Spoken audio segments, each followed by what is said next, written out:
Here are 10 things I wish I knew when I started cycling. By the way, feel free to treat this as a podcast where you increase the playback speed, go make breakfast, stretch, simply go about your routine. Okay, 1. I wish I knew what a bike fit was before buying my first bike. A bike fit is an assessment where a specialist analyzes your position on a bike. I equate getting a bike fit to seeing a custom tailor to adjust the bike according to your specific body dimensions. Let's face it, test riding a bike for 4 minutes at a bike shop is very different than the sensation you get compared to 4 hours on a bike. I remember buying my first oversized road bike thinking that a roomier feel was the way to go. After increasing my riding volume, I was experiencing backaches and knee pain. I spoke to other cyclists about my pain thinking that it was normal and I could ride through it, but they ended up suggesting to see a bike fitter. So I went ahead and did it. I got a wider saddle, I got a shorter stem, I got a smaller handlebar, among other things that was assessed and adjusted. The difference was night and day. If cycling is your primary fitness activity, then I highly recommend seeing a bike fitter so they can suggest a bike that's best fitted for you. 2. I wish I knew the difference between soreness and pain. Soreness is a mild temporary discomfort often associated with muscle fatigue or overuse that typically subsides through rest and light activity. Pain, on the other hand, is more severe, sharp, and persistent that if it's not addressed, can lead to injury and worsen over time. I recall riding a full year with this constant pain in my knee that always happened after 30 miles of riding. I thought that was normal because no pain, no gain, right? Nope, far from it. 1, pain sucks, and 2, if it's not addressed promptly, it's gonna get worse and lead to injury. So where's the gain in that? Soreness is what you get after going to the gym for the first time for 1 hour and then the next day you can't walk. Now for me, that's an acceptable sensation. So once you can distinctly discern the difference between pain and soreness, you can nip those targeted issues in the bud so you can ride strong. 3. I wish I knew not to wear underwear.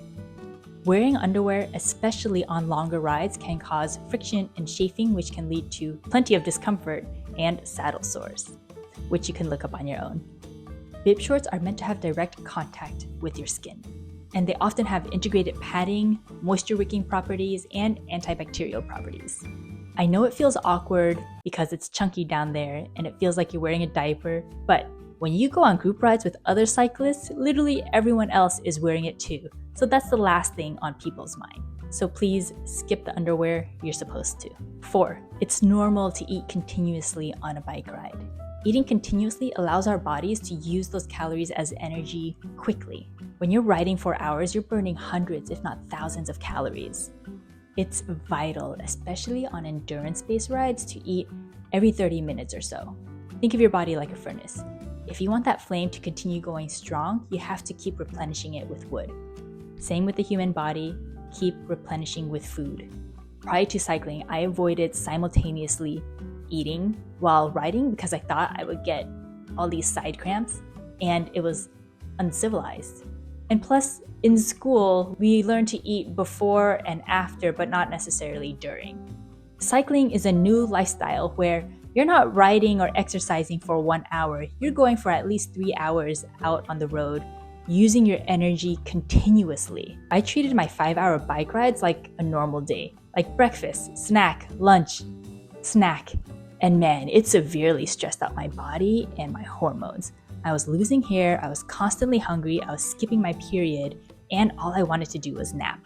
All signs from undereating and being nutrient deficient. If you're constantly hungry, you need to eat more, especially on your active days. 5. Learn to fix a flat as soon as possible, and then do it 10 more times at home. I feel this needs to be a requirement after someone rolls a bike out of a shop, or at least be provided resources on where to learn how to fix a flat tire. The last thing you want to be is stranded, not knowing how to perform this, feeling helpless, and maybe in an area where there's no cellular reception. Oddly, it took me 2 years to experience my first flat, and it took me 2 hours to fix it. And it happened to be my rear wheel where all the intimidating parts are located. I was clueless and scared that if I were to take my wheel apart, my bike would just fall apart like Jenga pieces. Once I figured it out, thanks to YouTube, I went straight to a community bike shop and asked them to teach me how to fix a flat right then and there. Not only that, I wanted them to watch me fix my own flat, and I was going to leave there fixing it in under 10 minutes. I was determined to fix a flat in under 10 minutes because I sure as hell don't want to repeat that 2-hour experience again. Know this like the back of your hand, so when the situation comes up, you can feel empowered to handle it by yourself. 6. Get a repair kit. Speaking of fixing a flat, your bike should have all the tools necessary to fix one. That includes a spare tire, tire levers, a multi-tool, even a tire patch, and a tire pump. Even if you don't know bike mechanics, someone else may come by and offer to help you. Even better that you have all the parts with you. 7. Understanding your gearing ratios.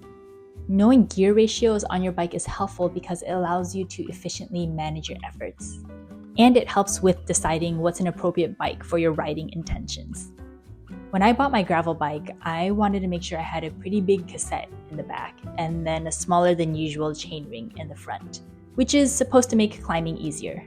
The size of the cassette in the back is one of the bigger differences you will see between a road bike and a gravel/mountain bike.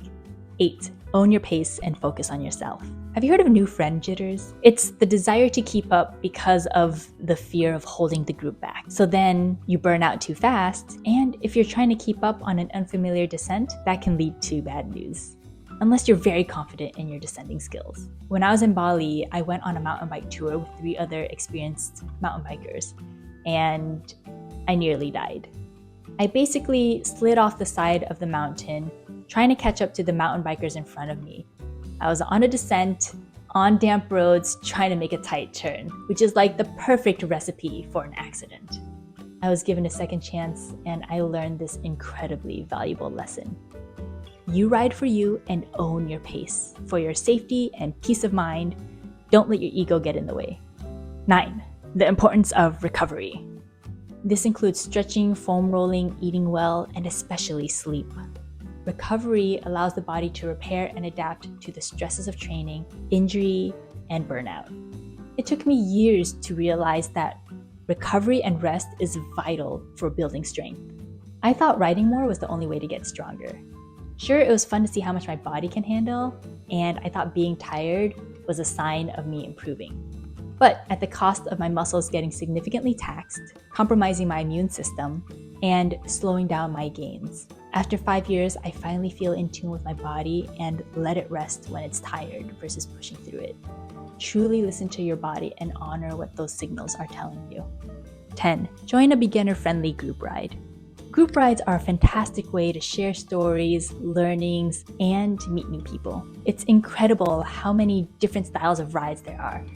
Easy coffee rides, chill dirt rides, all-women rides, you name it. I highly recommend finding some in your area that fit your vibe. What's one advice you would give to new cyclists? Let me know in the comments. Thanks for watching. Bye.